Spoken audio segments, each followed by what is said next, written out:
수강생 여러분 안녕하세요. 한국수산업발전사 강좌를 맡은 송경은입니다. 이번 강의는 네 번째 강의로 한말과 식민지기 근대적 어업법의 형성 과정을 살펴보고 제도의 도입에 따른 당시 조선의 전통적 소유관계, 즉 전통적 질서의 변화를 고찰하는 것을 주제로 진행됩니다. 이전 강의를 통해 한말의 수산업 실태를 파악한 바 있습니다. 강의에 이용된 사료는 한국수산지로 해당 자료를 통해 근대적인 어업권 제도 도입 직전의 한말 수산업의 모습을 확인할 수 있었습니다. 특히 한말 수산업의 실태를 살펴봄에 있어 수산자원의 특성별로 구분하여 설명하였는데, 이는 한국수산업발전사의 네 번째 강의 주제인 근대적 어업법의 이행과 연결되는 고리라고 지난 강의에서도 표현한 바 있습니다. 이번 강의는 구한말 어업법에서 식민지기 어업령으로 이어지는 한국에서의 수산 관련 기본법이 형성되는 과정을 자세히 살펴봅니다. 특히 첫 번째 강의에서 강조한 수산자원의 대표적 특징인 공유자원, 그리고 고갈의 위험성을 소유체계, 즉 제도로서 관리하는 조치인 전용어업제도를 도입하는 부분을 강조하고자 합니다. 아울러 해남 윤씨가의 맹골도 지배 사례를 통해 법제도의 도입에 따라 공동체적 소유가 창출되는 일련의 과정과 특히 그래부터 존재하던 전통적 질서가 이를 수용하는 역사적 변화 양상을 확인하도록 하겠습니다. 한국에서 근대적 어업권 제도가 성립한 것은 식민지기로 어업법과 어업령을 기본법으로 합니다. 여기에서 근대적 어업권 제도는 배타적으로 사점된 연안어장 혹은 자유접근이 가능한 어장에 대해 일물일거적 권리관계가 법정된과 동시에 국가가 사용자에게 소유권을 부여하는 것을 의미합니다. 소유권은 민법상의 용어로 법률의 범위 내에서 사용, 수익, 처분할 권리를 지칭합니다. 여러 선행 연구에서 식민지기에 근대적 어업권 제도가 성립하였다는 점에 대해서는 이견이 없습니다. 그러나 동제도의 도입으로 인하여 구례의 전통적 어업 관행이 근대적 제도로 이행하는 과정에 대해서는 그다지 주목하지 않고 있습니다. 특히 전통적으로 조선의 연안의 공동체적 소유가 존재하고 있었다면 이러한 성격의 소유관계가 식민지기의 법제도의 도입 과정에서 어떠한 변화를 겪고 이행되었는지 검토할 필요가 있습니다. 그러나 이에 앞서 선결되어야 할 과제는 어업법과 어업령에서 규정된 근대적 어업권 제도에 대한 근본적인 분석이라고 생각됩니다. 오늘 강의에서도 자세히 설명하겠지만 특히 어업령에서 어장의 권한 취득 주체를 공동체로만 제한한 제6종 면허업의 도입과 이에 따른 어장의 소유관계 변화는 기존에 막연하게만 이식되어 온 한국 역사 속 어업공동체의 실체를 명확하게 해줄 것입니다. 한국에서 어업권을 법적으로 제도화한 것은 1908년에 제정된 어업법이 최초입니다. 어업법은 1902년부터 개정에 착수하고 있었던 당시 일본의 구어업법으로부터 기본적 영향을 받은 것으로 알려져 있습니다. 당시 시대적 상황을 살펴보면 1889년 대한제국기 일본의 조선해역 어로권의 정식 통어를 인정하였던 조선-일본 양국 통어장정이 도입된 이후 일본 어부들에 의해 한국의 선진 어업 기술이 전파되고 있었던 시기였습니다. 즉 선진 어업 기술의 적용과 자원 이용 방식에 적합한 수산자원에 대한 체계적인 권리 규정이 필요한 시기였음은 분명합니다.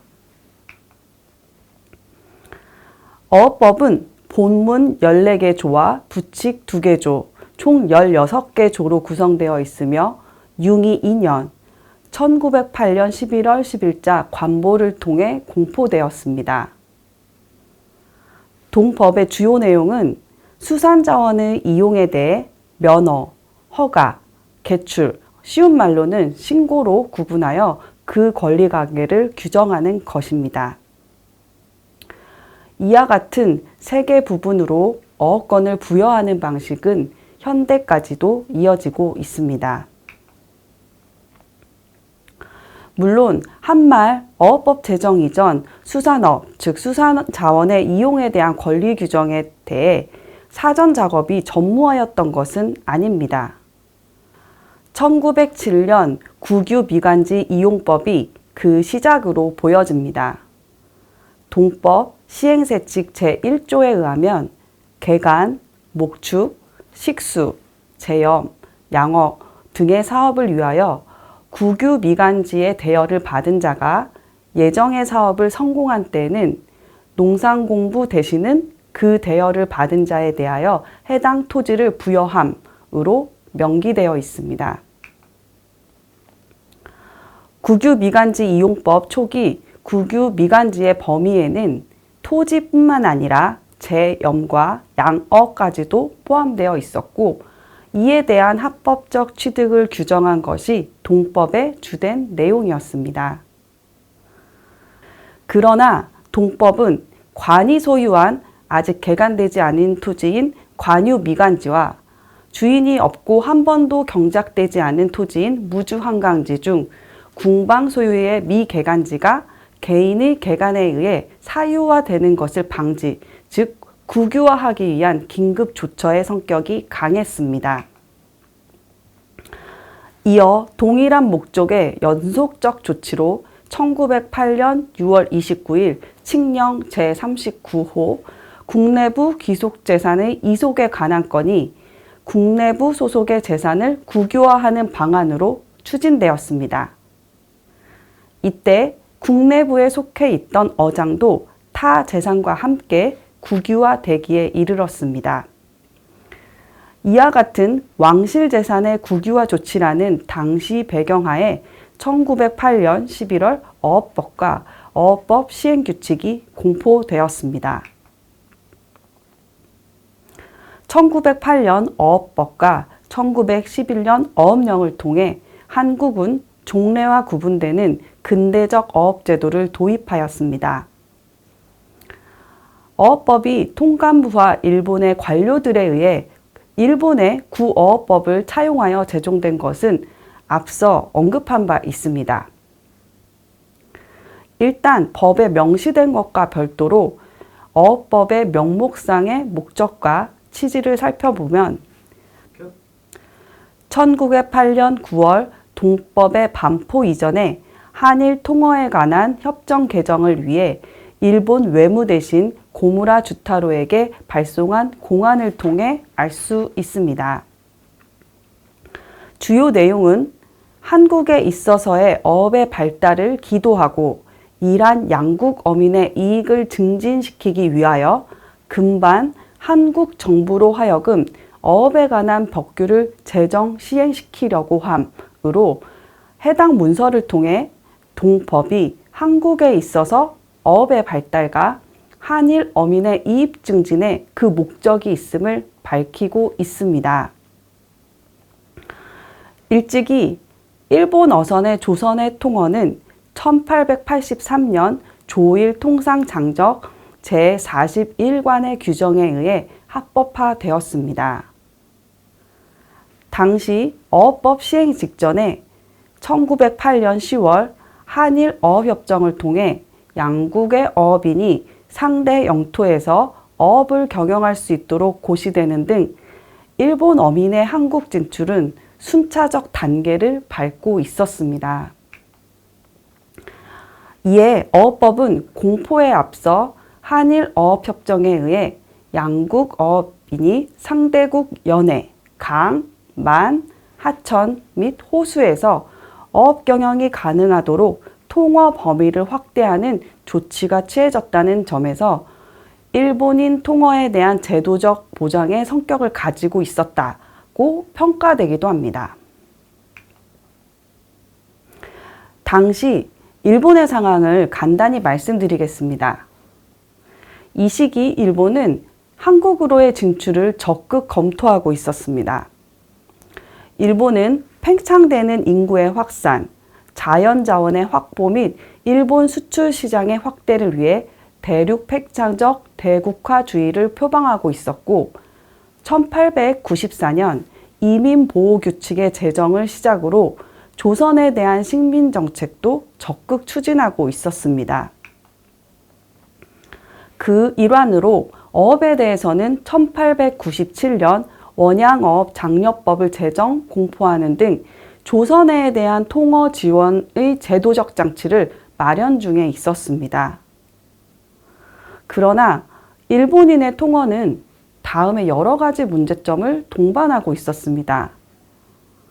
우선 통어민은 영세 어민이 주류였기 때문에 바다에서 불시에 발생하는 조난, 사고, 위험에 빈번하게 노출되어 있었습니다. 게다가 통어 시 어획물의 처리도 주요 문제로 대두되었는데 부패가 빠른 수산물의 특성상 본국인 일본으로 운반 도중 어획물의 변질 우려가 있어 무엇보다 조선 내의 상품을 가공, 처리할 수 있는 어업 근거지 마련이 시급한 상태였습니다. 즉, 대륙 팽창이라는 근본적 목적 실현을 위해서는 통어민을 위한 보다 적극적인 조치가 요구되었습니다. 또한 전시와 자본주의의 부흥이라는 당시 시대적 상황도 여기에 영향을 끼치고 있었습니다. 일본 내부적으로는 러일 전쟁 이후 인구 증가와 자본주의적 경제의 도입 및 발전으로 대만, 사할린 등으로 식민지 형태의 이주가 성행하고 있었습니다. 이러한 가운데 청일, 러일 전쟁 등으로 군수 식량 조달처로서 조선이 요지로 부상하였으며 당시 일본은 조선을 적극적인 개발지로 주목하기 시작한 때였습니다.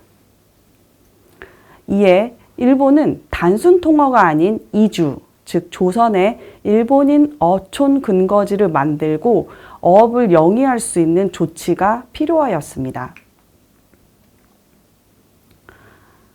그리고 조선에 시행된 어업법은 일본의 구어업법을 모방하여 제정되었으며 주요 내용이 근대적 어업권 제도를 통해 개인 또는 공동에게 배타적 어업권을 부여함과 동시에 무엇보다 한국에 거주하는 일본인에게도 동일하게 그것을 적용할 수 있어 일본인 이주어업을 가능케 하는 실질적인 제도였던 것입니다. 아울러 어업법 자체만으로도 의미가 있었는데 어업법 제정은 1906년 9월에 공포한 광어법, 1907년 7월에 공포한 국유 미간지 이용법, 1908년 1월에 공포한 삼림법 등과 더불어 구한 말 한반도에 자연자원에 대한 근대적 소유제도를 도입하는 일련의 과정 중 하나였습니다.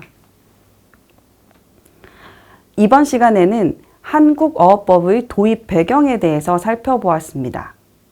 다음 시간에는 어업법과 어업권 제도에 대하여 살펴보도록 하겠습니다.